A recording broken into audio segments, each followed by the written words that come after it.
Hey Rodrigo, I didn't know you have such great moves. I wish I can learn to play. You don't need magic for that, Toshi-san. Magic? Never mind. Hey, what do you think about the chemistry exam? So. Come on, pretty sure you slam dunked it. I probably shot an airball. I just don't get chemistry.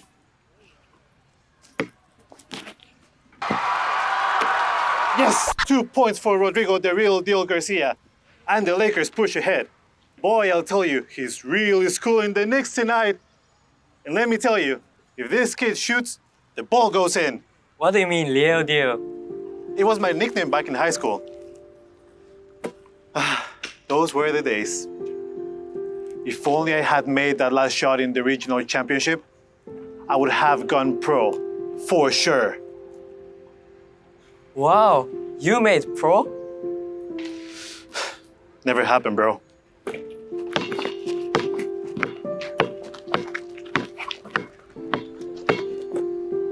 Rodrigo, I wanna make a real deal with you. You teach me.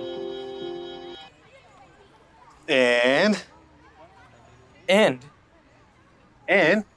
you want me to school you in hoops? What's in it for me? That doesn't sound like a deal to me, bro. I can help you with homework. When I was a child, my parents made me study so much. So, I learned chemistry. But I never learned basketball. Tell you what, bro. Were I still a child, I'd shoot the rock all day long and never worry about chemistry. But you were a child. Huh? I mean, in a dream world. No, I mean, when I was a child, I wanted to play, but I didn't. Maybe if I played, then I can school you. Oh, really now? You think you can school the real deal? Eh? You said, if I played, then I can school you. You must think you're pretty good, Toshi-san. No, Rodrigo. That's not what I mean. I mean, then. Then what? I can school you. Prove it.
Sports. We can learn so much from them. They mirror life's daily conflicts, show us how to overcome them to achieve our goals. They bring out our competitive spirit, our sense of teamwork, our ideals about fair play and justice. Sometimes, though, these same passions can turn a friendly game into something far more serious. I'm Teacher Paul, and in this series we're exploring the strange and confusing aspects of the English language.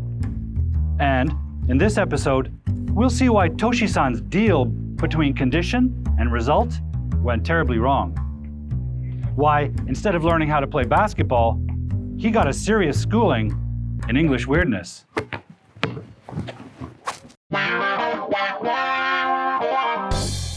Hi, Toshi-san. What happened? Hi, Teacher Paul. I just don't understand. I wanted Rodrigo to show me how to play basketball, to school me. Well, it looks like he did just that. I don't understand, teacher. This word, schooled, it's actually not a verb. It's slang, and it means to teach someone to respect you through a serious beating or defeat. Oh. And I think vocabulary isn't the problem here. I think you got a lesson in conditionals. Jeez. I just wanted to learn how to play basketball. Well, I'm not the guy to help you with that, but I can teach you some conditional grammar.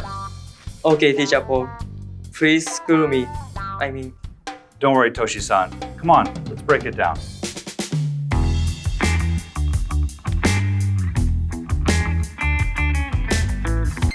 Let's look at something you said. Rodrigo was playing alone, so I asked him to teach me.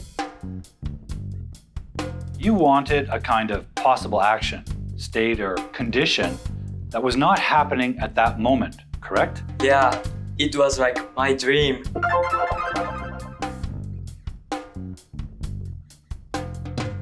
You imagined a possible condition and maybe wanted to know what Rodrigo thought about this. In other words, you gave him two choices: refuse the imaginary action or accept it and make it real.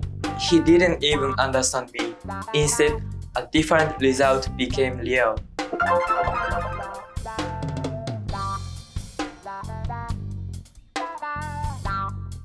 And how did you express this condition? Is the verb teach in simple present.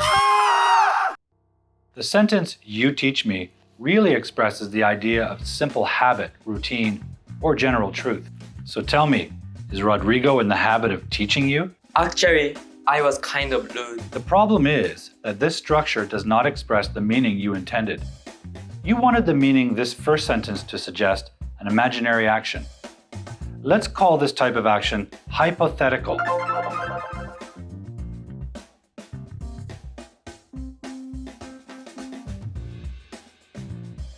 In other words, it is a possible action, but exists for the moment only in your imagination.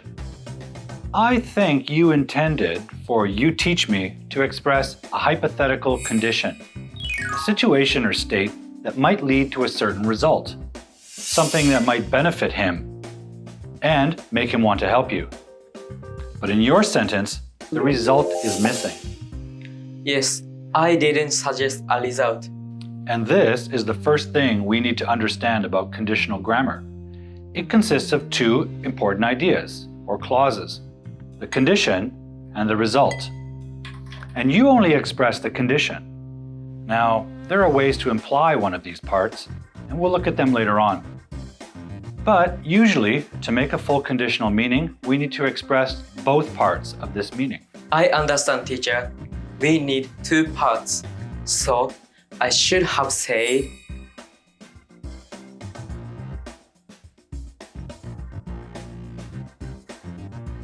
this is better. We can see the hypothetical result for the near future.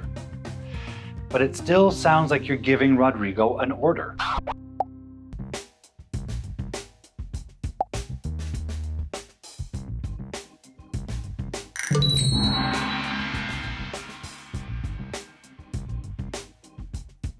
still kinda rude, huh? Yeah, what we need is something to signal that this is not an order, but rather a conditional. We need a special conjunction to signal this. If. Yes, teacher. Now it sounds like the result depends on the condition becoming real. Exactly. Now, this is commonly known as a first conditional. But it really doesn't matter what it's called. What's important is that it uses a simple present tense verb and or a modal to express a hypothetical result in the future for a specific hypothetical condition. Notice how the entire sentence begins with the conjunction if. This makes this first clause a subordinate clause, and the result clause is the main clause. Right. I have learned that the main clause, not the subordinate clause, actually expresses the tense. Good. For instance, in a non-conditional subordinate clause, such as,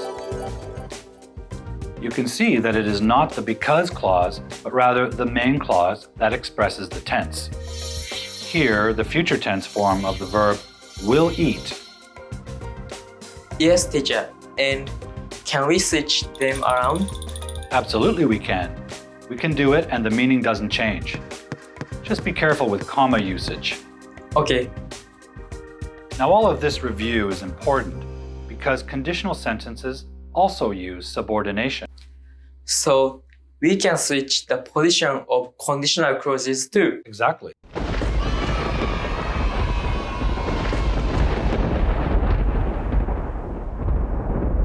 You know, Rodrigo's grammar is pretty solid. You can learn more than just basketball from him.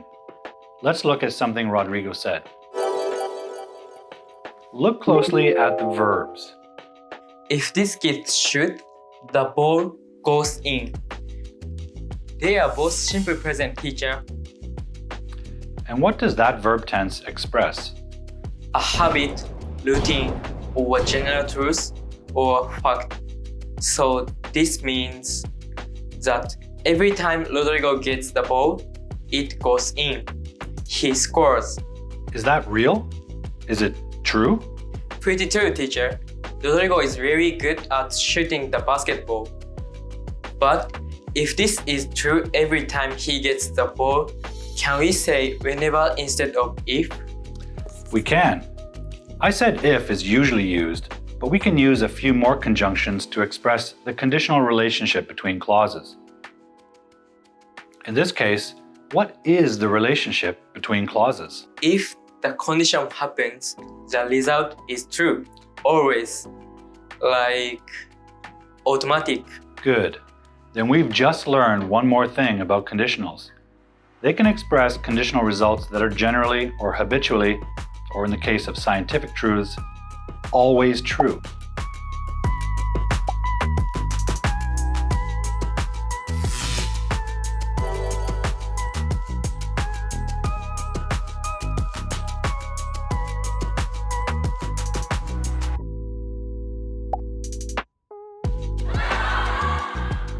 This is commonly referred to as the zero conditional. It uses present verbs in both the condition and result clauses and expresses the idea that something is either scientifically factual or generally or habitually real if a specific condition is real.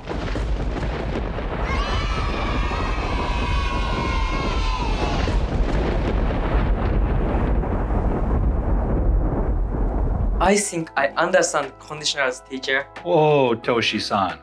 We haven't scored the game winner just yet.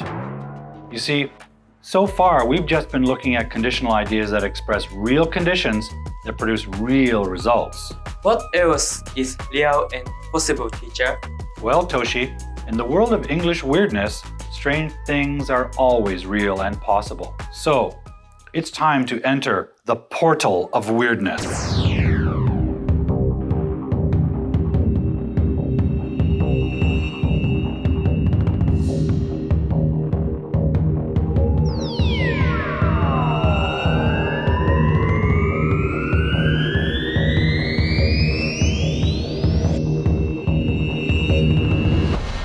Wow, teacher, where are we? We're in the world of weirdness, where the unreal and impossible are always real and possible. Wow! Well, okay, so we're really just in my classroom. But here, the unreal and impossible are still real and possible. Linguistically, anyway. Let's look at something else Rodrigo said.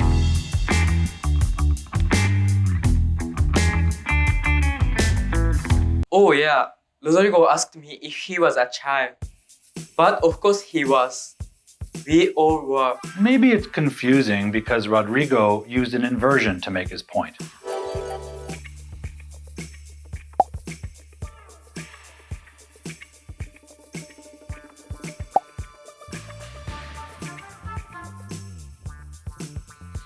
But if we revert the verb and subject, we can see the conditional more clearly.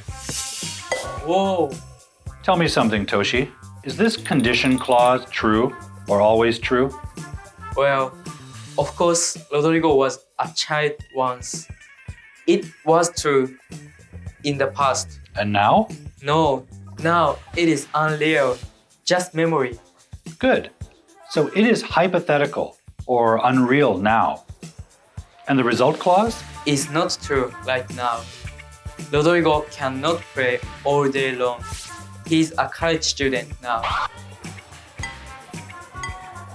He has a lot of homework, so like the whole sentence is unreal and hypothetical. Exactly. This is what's commonly called a second conditional. It expresses an idea about the present.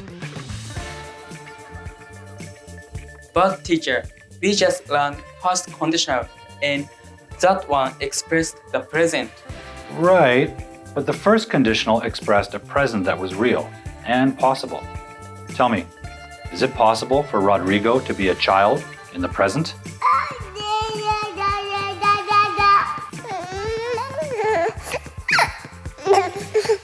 Of course not, teacher. Not even in the world of weirdness. Right. This conditional expresses a present that is not possible, though it may once have been. It is now unreal and purely hypothetical. But teacher, if it is a hypothetical present, why did Rodrigo use a past tense verb in the condition clause? Good observation, Toshi. In fact, this is where most students really have a hard time with conditionals. The problem is, we need to be able to express two types of present, real and unreal. And we need to indicate their difference. The way we do that is to mark the English, make it stand out as unusual, like a signal. Using the past tense here does that. And so does this. Yes, Rodrigo said, were I still a child? But was should be for plural subject.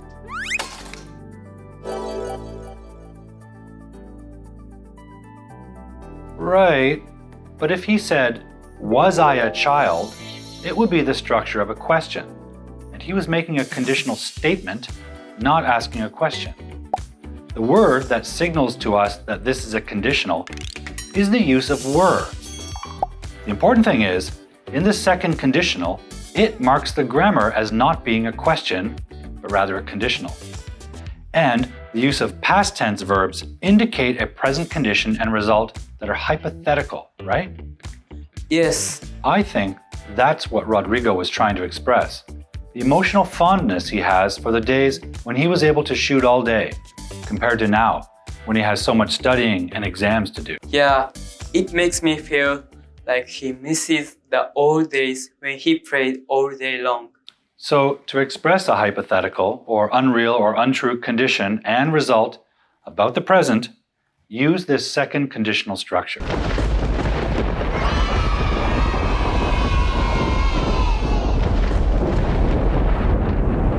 Okay, teacher. Now I understand how to express a real and unreal condition and result about the present. But can we express this about the past? Absolutely we can. And once again, your friend Rodrigo has given us an example to look at.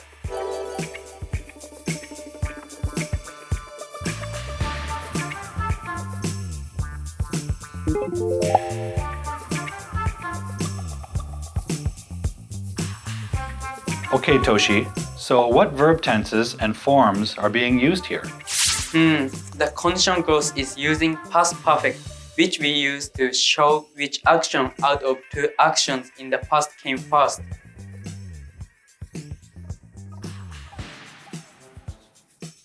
And the result clause? It is using present perfect, which shows an action in the past that affects or relates to the present. Good. You actually paid attention in my grammar class. So clearly, both of these actions or situations relate to the past. This whole sentence is about the past. It points to a past. Now, is it real, possible, and hypothetical? Or is it unreal, imaginary, and hypothetical? Well, Rodrigo was remembering his last big championship game, from his past. It was real, but only in the past. And what was Rodrigo doing when he said this? Standing on the court with me. So, not playing in a championship at that moment. Right, it is all past. You mean if it's all past, it is unreal? Oh yeah, because the past is finished, over.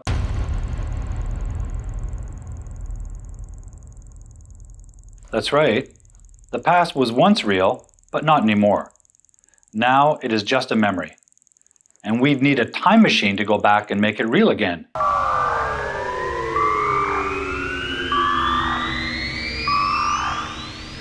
And I assume neither you nor Rodrigo owns a time machine, right? Yes, no.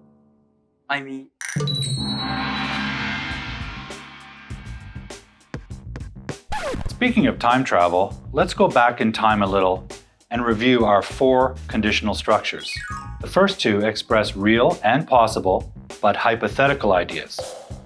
And the second and third conditional express unreal, impossible, but hypothetical ideas. Tell me something, Toshi. What do you notice about these 2 unreal conditionals? What do they have in common? They both use would. Exactly. This word signals that the idea is unreal, impossible, or hypothetical. And this is important because English uses this word in different ways, all of which are basically rooted in a conditional meaning. But teacher, I learned that would is the past tense of will. Well, you didn't learn that one from me, Toshi. I actually don't agree with it. It may be the past form of the modal will, but I don't believe it really expresses tense. In my opinion, it is better to think of this as expressing an unreal meaning. And often, this does mean a condition or result in the past. I get it. Good. But teacher, you said we use would in a variety of conditional ways. Such as what? That's a good question. We often use would to express a polite request. Would you teach me to play basketball is really just a shortened conditional sentence. You are actually expressing this meaning. You are giving your friend the opportunity to say either yes or no. You're giving him the power in this decision. That's what makes it polite. Okay. Let's look at another variation. But teacher, this is not a conditional. It's a wish. Well, tell me this. Do we ever wish for something that makes us unhappy? Such as, I really wish I could get sick tomorrow. Or, I wish you can school me. Oh, of course, we only wish for things that make us happy. Right. So we can drop the result clause because it's implied. But we still need that magic word would to express the hypothetical and unreal nature of the idea.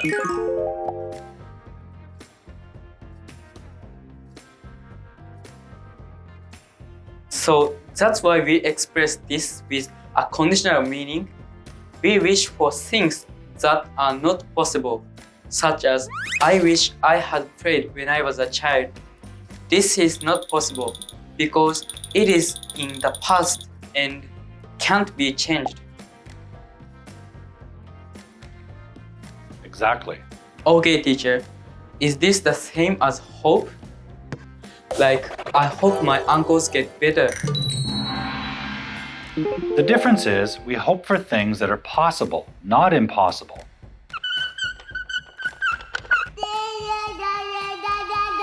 So that's why Rodrigo told me, you don't need magic for that, Toshi-san. Exactly. I should have said, I hope you can teach me to pray.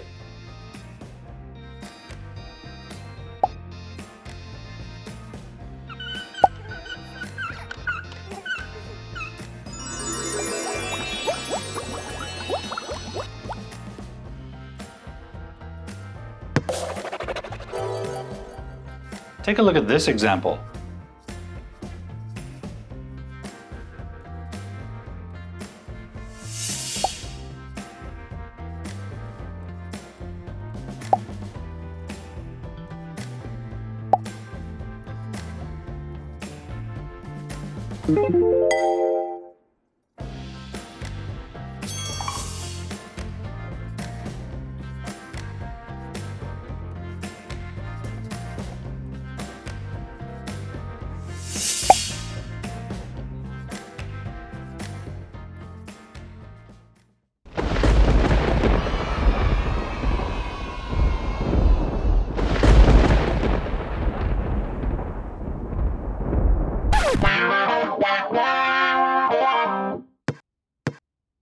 They are indeed. And the fact is, many learners struggle against them, like a competition. Maybe I cannot beat Rodrigo in basketball, but I do want to beat Conditionals. Good. Then let's look at something else you said. The sentence that got you into trouble in the first place. You used a second conditional when you should have used a third. This made Rodrigo very mad. He got very competitive. Understandably so. It sounds like you are challenging him in the present. But teacher, I meant if I played when I was a child. I know, but remember, when the verb of the condition clause is in simple past tense, you're referring to An unreal action in the present. I think I know where I went wrong. I should have used a third conditional, to refer to a past condition and a past result.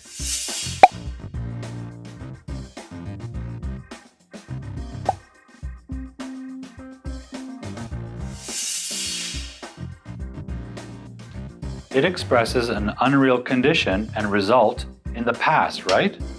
Yes, but it is the past that never happened. So in fact, you were giving Rodrigo a compliment. You were telling him you admire his skill. Because maybe you still could not beat Rodrigo. Because he's so good, right? Teacher, I regret using English weirdness with Rodrigo. Everything got confused, and today I'm so sore.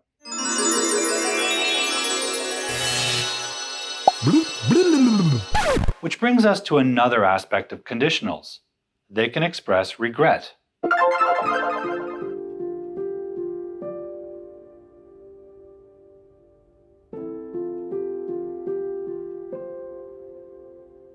Yes, like when he was thinking about the championship game when he didn't make his automatic shot. Right, and his usage of third conditional expressed this regret. Or the third conditional here that you should have used but didn't. You mean because the past is something that is not possible anymore? Sometimes we look back on the past and wish something that resulted did not. And sometimes we wish something that didn't result had resulted. In either case, we regret the real past and imagine it was different. That feeling that we cannot change it, this is what we call regret.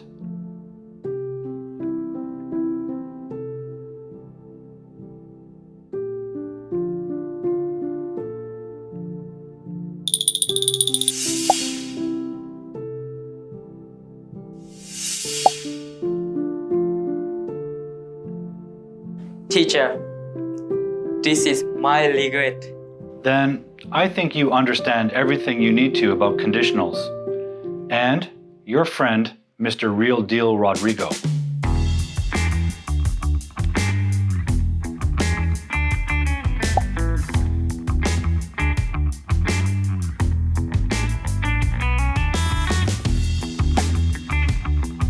Okay, teacher, I understand. Let's summarize.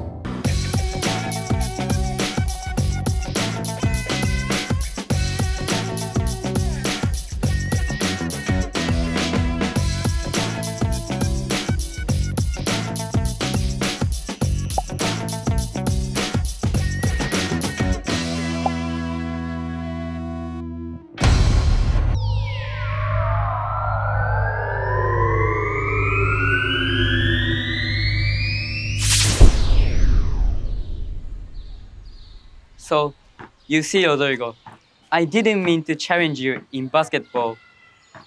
Of course, I cannot beat you.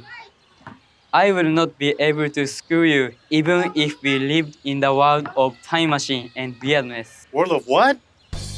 What I mean to say was, I wanna make a real deal with Mr. Real Deal Garcia. I don't follow you, Toshi-san. I'm sorry. I have been studying conditionals with teacher Paul. Oh. What I meant was, if you teach me to play basketball, I will help you with your chemistry homework. Now that sounds like a good deal, Toshi-san. Conditionals, huh? Yeah, they're pretty weird, bro. I know, right? But like teacher Paul always says, Weirdness is